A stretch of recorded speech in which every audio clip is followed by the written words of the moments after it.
Welcome back to Heroes of Light and Shadow, and it's finally time to take on the last DLC chapter. By the Sword. Actually its full title is What is Done by the Sword Will Be Undone by the Sword. But, there's no way they could have fit that on this screen right here, so they kinda had to shorten it down. Yeah, sometimes translations have to be pragmatic like that. Anyway, so basically here we switch to Sheeta of Talis and her engagement to Marth. Yes, of course, the ending where she doesn't die is canon, obviously. The ending where everyone doesn't die is canon, which causes some really serious problems for the side quest chapter characters, which you've seen earlier, but let's just forget the... I think this game seems to ignore that, the requirements for those side quests, basically. Anyway, then, looks like the clans are revolting. Now, this is actually an offhand reference to something that is, mentioned, in I think it's Sheeta's recruitment conversation with Lorenz. Either that, or it's Sheeta talking to him after he's been recruited. One of their conversations mentions that, basically the island of Talis consisted of several different clans, and Sheeta's father was the one who united all of them. So, yeah, now, for some reason, they're all taking this opportunity to rebel. I guess they... What, they don't want her marrying Marth or something? Oh my gosh, they're Mary Sue's followers! Who want her to die for their ship! Anyway, right then. So the scene switches here to Board Cord, and for some reason, Captain Ogma's not with them. Well, why isn't he with them? Well, you'll see in a bit. This chapter's actually quite short, but it's probably the toughest of the 3 DLC ones. Maybe? Who could it be? And thus we have the Proud Commander again! Fortunately, I think this is the last we'll ever hear of the Proud Commander. But, I actually do think it kind of fits here, because it's like an epic Mexican standoff between these two. If you look at the bottom screen, things get even more awesome. Anyway, so Ogma's thinking that, yeah, Nabarl changed, and Nabarl claims he's still the, crazy killing everyone mercenary he used to be.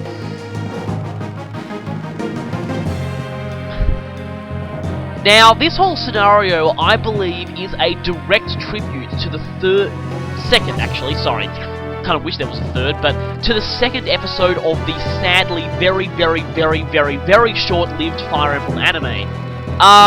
Yeah, you can look that one up if you want. Basically, the second episode adapted Chapter 3 of Shadow Dragon, and basically, a big part of that episode is a duel between Ogma and Nabarl. They call him Navarl in that version for some reason.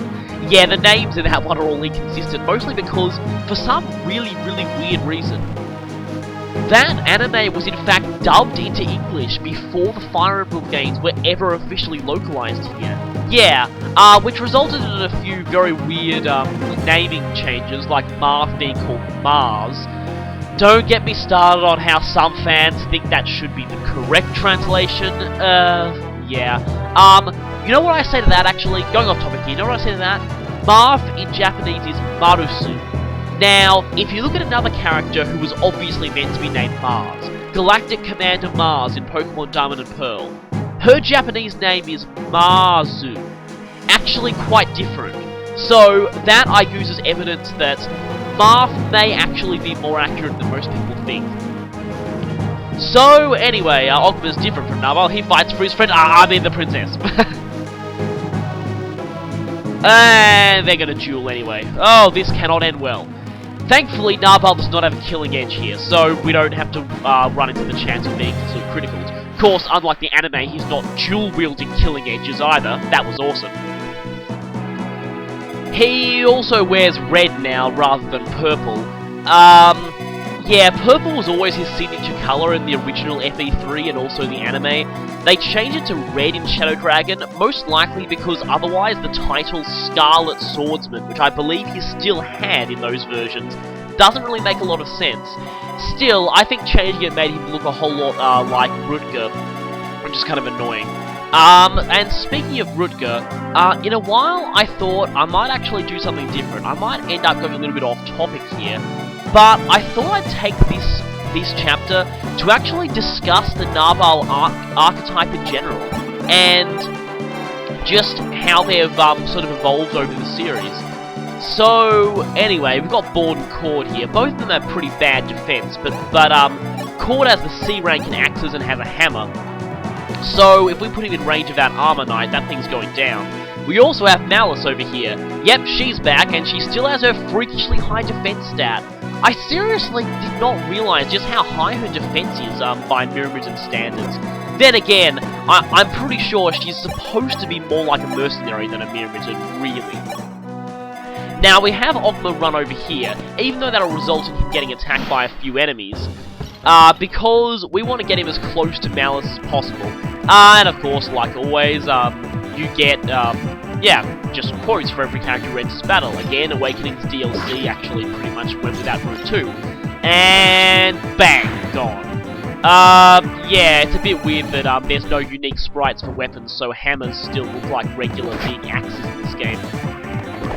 Oh, damn it. Hammers have always had bad accuracy. Funnily enough, the original Mystery of the Emblem actually did have unique weapon sprites, so it's surprising that this game actually removed it. Anyway, once again, Bord and Cord say really similar things. Yeah, expect them to take a lot of damage here, but that's pretty normal. You do have vulneraries, and vulneraries are actually your only source of healing this map outside of tank forts. So yeah, you want to save your vulneraries, and that's where this chapter gets kind of tough, because you will be taking an awful lot of damage. Speaking of taking an awful lot of damage, here's Nabarl right here. He is about to crash into Ogma, and that's not good. If Ogma doesn't heal himself right now, he's gonna die. But first, we need to make sure this thief does die. Oh, yeah, you guys have probably seen my video where I got majorly RNG screwed in this chapter, and ended up missing that thief, which resulted in Bord's death. Yeah, that was really annoying. Okay, I'm gonna have to trade that vulnerary. You're gonna have to do a lot of trading of vulneraries in this chapter. An awful lot of that. So, anyway, we've got, we're gonna be recruiting Malice soon. Just gotta be careful, that no other, like, you know, he can't get attacked by two things in one turn. And that he'll survive this. I think he'll survive that with 1 HP, actually. Now, good news, you can in fact perform other actions after talking to someone, which is a lifesaver in this situation. But anyway, we find out here that Malice actually knows Ogma, and her father. Now, I'm not sure if this was ever implied in her original appearance in VS Fire Emblem, but I guess, yeah, the remake expanded on her backstory quite significantly. And like I've said, she ended up appearing in Awakening's DLC and as a spot pass character. So that's a really good showing for a character who originally debuted in an obscure spin-off for only 1 chapter at that. Yeah, I can see why she became really popular though. I mean, she has one of the most awesome character designs in this entire game. Really. And female mercenaries are always well loved by the fandom because they're so rare. Of course, I mean, she's not a mercenary in this one, but she really should be. She's sort of meant to be in a way. Now, right there, I made a bit of a critical error there. What I should have done right there is, I should have unequipped Ogma's sword. Yes, Ogma and Nabarl will fight eventually, and there's no way you can avoid it. But what I should have done was unequipped Ogma's weapon, so that by the time I do recruit Nabarl, yes, you can recruit him in this chapter, but not yet. So that by the time I do recruit him, he won't have his HP badly reduced. Now, I forgot about that, and as such, I made some pretty serious blunders. So yeah, if you're playing this, remember, unequip Ogma's sword. You don't need to worry about him being defenseless against any other enemies, because Malice, is conveniently blocking them off. Now, the duel begins. Yeah. Okay, Nabarl's gonna say something really jerkish at this point, but remember, this was pre his character development in Mystery of the Emblem. In Mystery of the Emblem, at least, he seems to be starting to become at least a more decent person. And there's that line again. It seems like that's become a running joke among Fire Emblem translations. It was first used as the translation for Arvis now, actually, for his infamous final line in the first generation of Fire Emblem 4. Actually, Sigurd's infamous final line, sorry, towards Arvis. Anyway, it got used in that fan translation, and then it looks like it's getting used in this one, and interestingly enough, Fire Emblem Awakening actually uses the term quite a bit too. You'll see it even in the Premonition chapter right from the start. Some people are wondering whether that means that Nintendo actually knows about these fan translations and is actually catching on to running jokes within them. That would be interesting if it was true. But, speaking of interesting, we now have Sheeta and Norn joining us. And since we have Sheeta, you probably know what's going to happen next. Yep, history repeats again. But we also have Norn. Norn is an unpromoted archer, and I think Norn is a pretty interesting character who sadly doesn't get a lot of screen time because in Shadow Dragon, in order to recruit her, you actually had to have one extra character dead in the prologue besides the sacrifice. It's also implied Norn speaks with a slight country accent, not quite to the extent of Neffany and Donald, but it's certainly there. Apparently she is from a small country town in Altea, so anyway. She also apparently, oh, by the way, when Malice was talking about her Pops, yep, her Pops is here. He's the fighter with the green health bar, and he still has the Devil Axe, and the awesome moustache, but mostly, you've got to worry about that Devil Axe there. Now, we've got a few choices as to where we proceed with our strategy here, but just be warned, watch out for those forts, because there are going to be reinforcements soon. Now, fortunately, because downloadable maps are essentially pretty much defaulted to normal mode, and that's really their only difficulty, then reinforcements you don't have to worry about reinforcements that spawn and then move in the same turn. Reinforcements will only move when, they appear at the end of the enemy phase. Now, right here, you might be thinking, oh, does Nabarl have Mathis syndrome? He actually doesn't, surprisingly enough. So, that's good. It seems that he'll actually prioritize attacking Ogma. Now, again, if I unequipped Ogma's weapon, then Nabarl will be at full health now, and I wouldn't have to waste uses of his vulnerary. But, anyway, we're going to talk to him right now. And, once again, history repeats itself. Now, I think I'll use this time to start my discussion of the Nabarl Archetype, starting with the original. Nabarl was a mercenary who you find on the enemy side a little bit early in the game. He's fighting for some bandits, he'll really take on any job as long as it involves killing things. And he joined your side by talking with Sheeta. Now, I'm not sure what the developers thought of when they thought this. I guess, you know, Sheeta's the main character's love interest, most players will be using her in their party, so it makes sense for her to be the one to recruit enemies, because, you know, you probably don't have to worry about not being able to bring her. Nabarl also has this thing where he apparently has this issue with fighting women, and this would later be kind of carried over to Long Ku and Awakening, who I'll go into a bit later. But the interesting thing is, the developers have stated that Nabarl does have a reason for why he's so insecure around women and why he won't fight them, but they've never stated it. Apparently, according to the developers, all they've said is that he's searching for someone. That's all we know.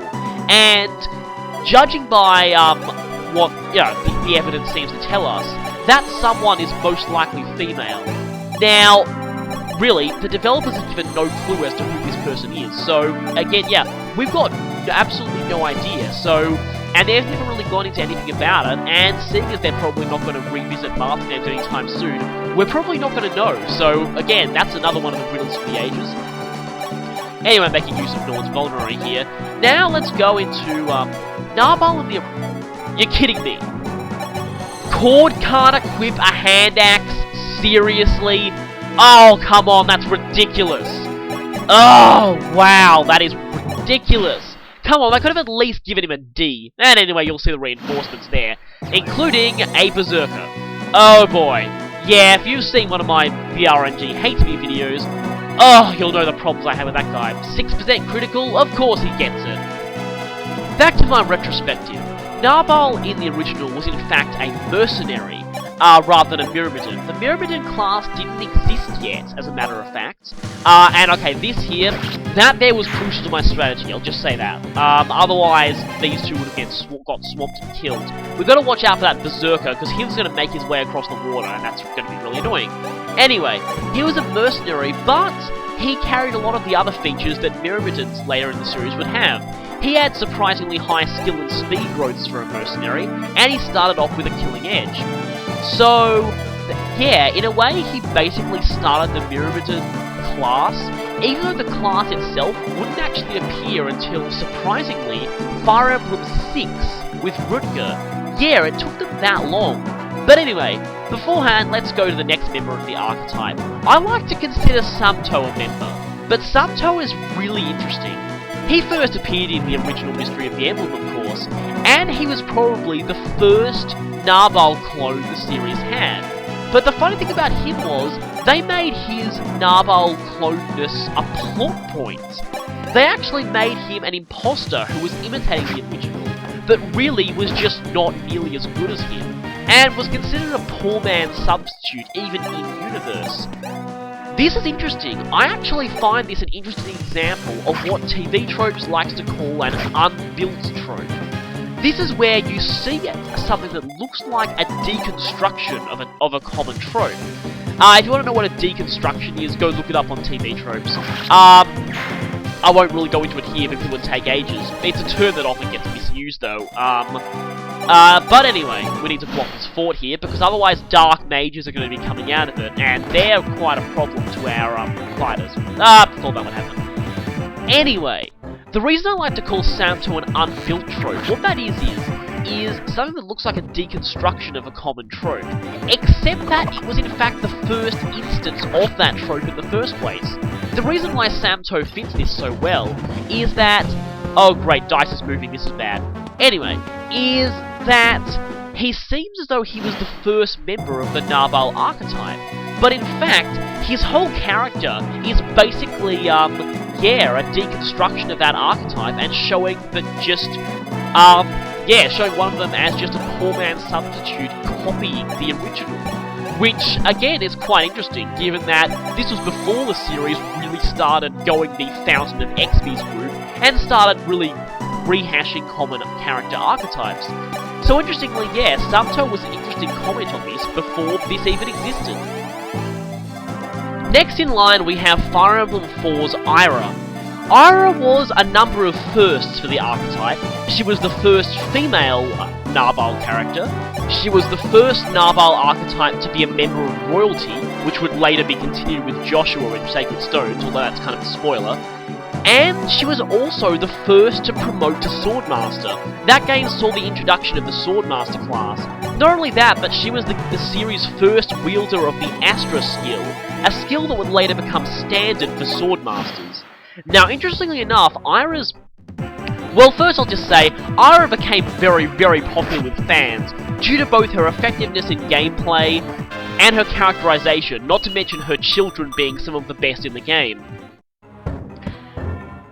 But an interesting thing about Ira is in fact her starting class. She was of the Sword Fighter class. Now, those of you who know Japanese will know that's actually the Japanese name of the Myrmidon class. The thing is though, another member of the Sword Fighter class in that game was Holland, who was pretty much a straight up Ogma clone. So interestingly in that game, I like to see the Sword Fighter class as kind of a hybrid between the Mercenary class and what would later become the Myrmidon class. And you'll see some members fall on either side of the fence there. Some of them promote to heroes, some of them promote to Swordmaster. Of course, in that game, Swordmasters were pretty much superior to heroes in every single way, but that's beside the point. Also, hero was called Forest for some reason, but it's basically hero. Right then, that's about all I have to say about Ira, but Ira was probably the first real member of that archetype in a way, and she started a lot of the main trends for later in the series. Next up we have Fire Emblem 5. Now that game had Shiva, who was pretty much just a typical Nabarl archetype character. Going back from Ira's kind of unique characterization, Shiva was pretty much back to the whole stoic mercenary, not really showing much emotion. Does have some connection to a female character, in this case the Lena archetype character actually. Of course, the Nabarl, Lena and Julian archetype characters all tend to have connections to each other in the series, just as a reference to the original. Except in Fire Emblem 4, I don't think Ira had any connection to, Edain. But anyway, Shiva was basically a pretty standard member of the archetype. He didn't really innovate on it that much, so I don't really have that much to say about him. I will say the game also featured Marita. Now, Marita's kind of interesting. Most people wouldn't consider her a member of the archetype, but she does fulfill a lot of the criteria in that she does actually start out as the enemy. Of course, she only is an enemy because she's kind of brainwashed by an evil sword, and she eventually ends up conquering it. Not only that, but she's forced to fight her own adoptive mother, and later on said adoptive mother gets turned to stone. She's got kind of a pretty tragic backstory, and kind of an interesting one. So yeah, I guess you could call her a bit of an innovation on the archetype in a way. She has a pretty interesting character. Most people don't really consider her part of it, but I sort of do in a way. Then we have Fire Emblem 6. Now, Fire Emblem 6 had Rutger. Again, Rutger was a pretty typical member of the archetype, really. And again, he had a female character that he was kind of had a connection with. In this case, Clarine, and their relationship is very, very different to a lot of the other Nabarl relationships in the series, really. You can read their supports, though. They're pretty hilarious. But there's also kind of a bit of romantic tension between the two of them as well, which is sort of interesting. But in Rutger's case, though, he also does have a few interesting backstory things. He's actually half Bernese, half Sakaean. And this becomes interesting in some of his supports, where it turns out that basically everyone in his village was sort of massacred except him because the Bern soldiers thought he was one of them, which he sort of was. And that's actually pretty depressing, but also kind of interesting. But other than that, he was the first member of the archetype to actually be of the Myrmidon class, and promote to Swordmaster. From then on, all Nabarl archetype members, including the original Nabarl, were all Myrmidons. So, you could consider him.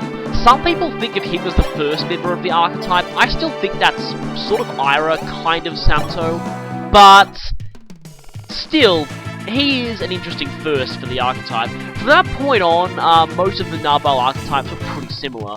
Fire Emblem 7 had Guy. Now in this case, you had him being recruited by the Julian character. Oh, and speaking of recruitment, here's Malice recruiting her father. Sorry, I got so carried away in my thing, I forgot about this. But anyway, then we have this bit. Yeah.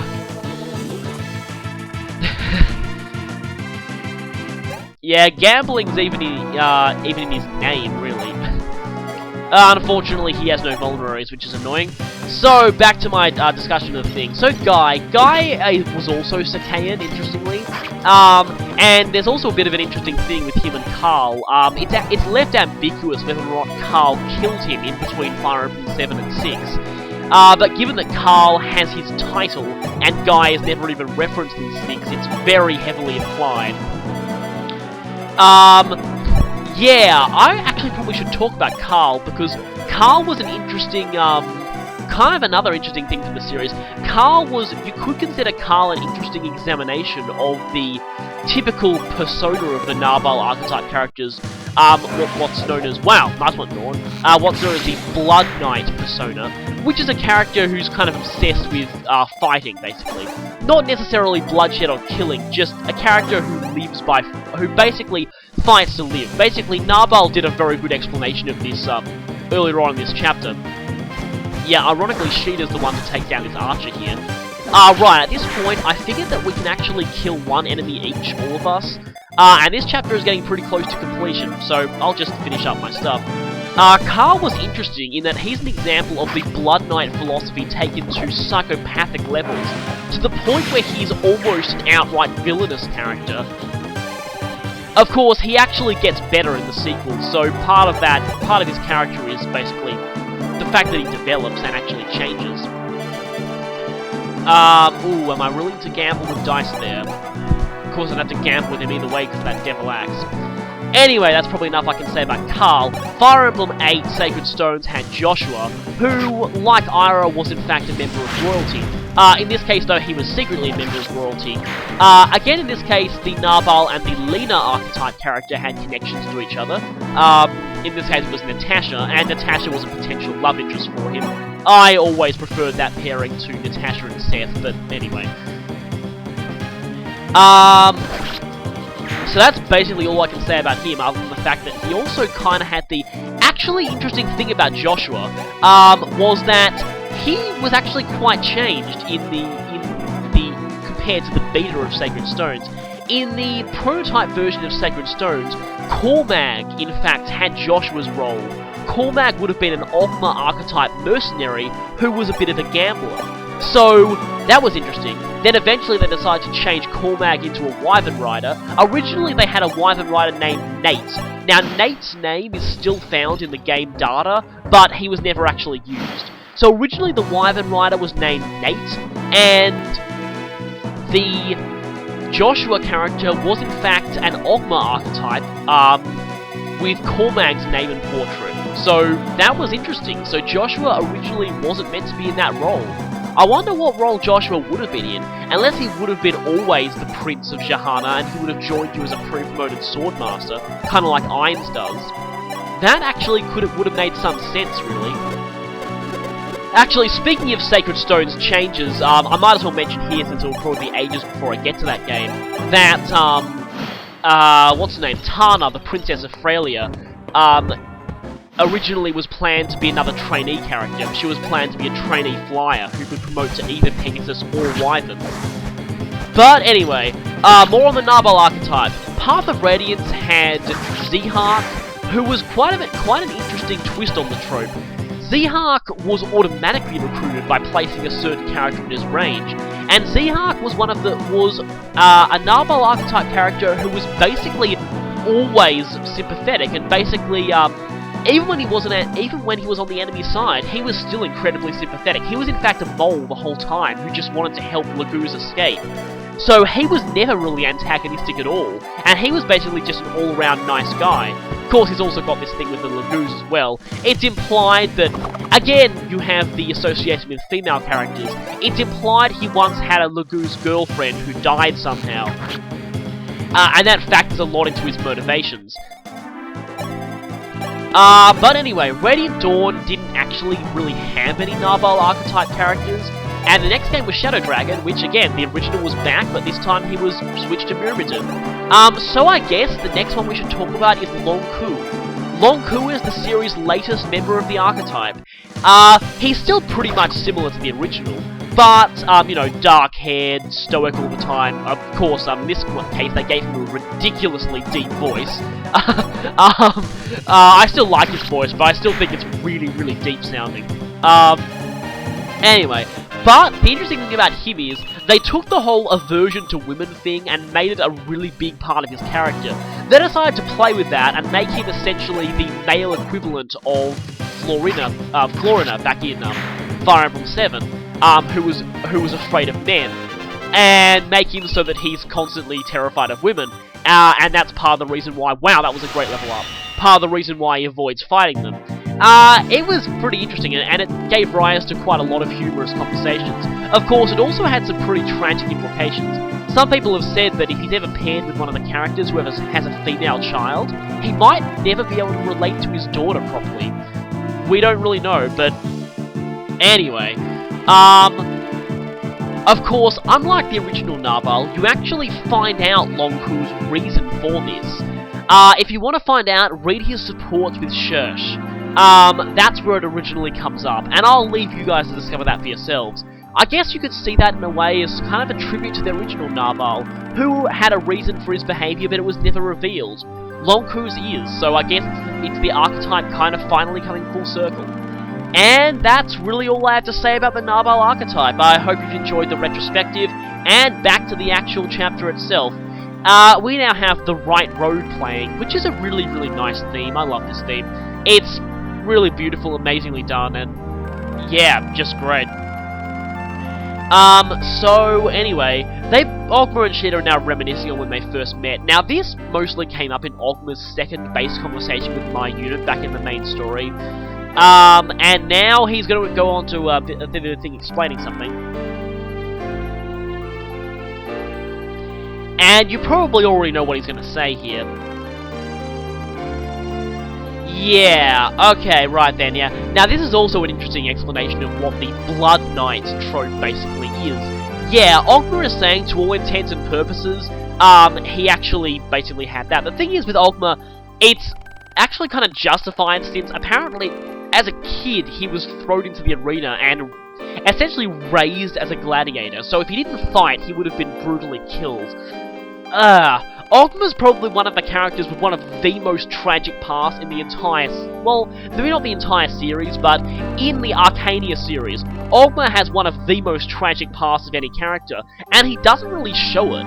It's clear that it really traumatized him pretty badly, but again, he doesn't really show it that much. So, again, he's saying that he's all, you know, the same as that guy, but, here's the thing, he used to be. And by the main story of Mystery of the Emblem, Nabarl is kind of growing out of this mentality, thankfully. I think it's probably Fina that's helping him, but I'm not really sure. Now, this line right here.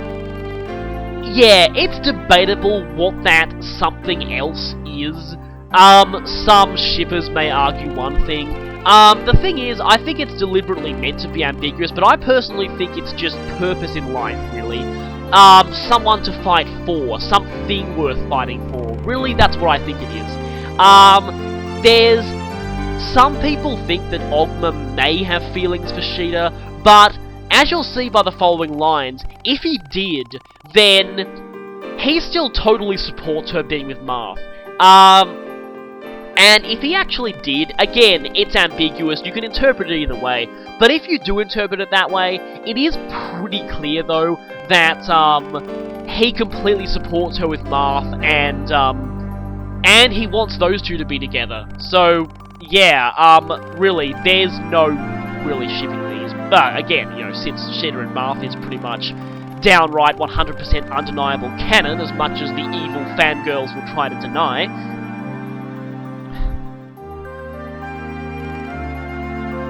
And this leads up into Mystery of the Emblem. Yeah, Sheeta's gonna live happily by Marth's side.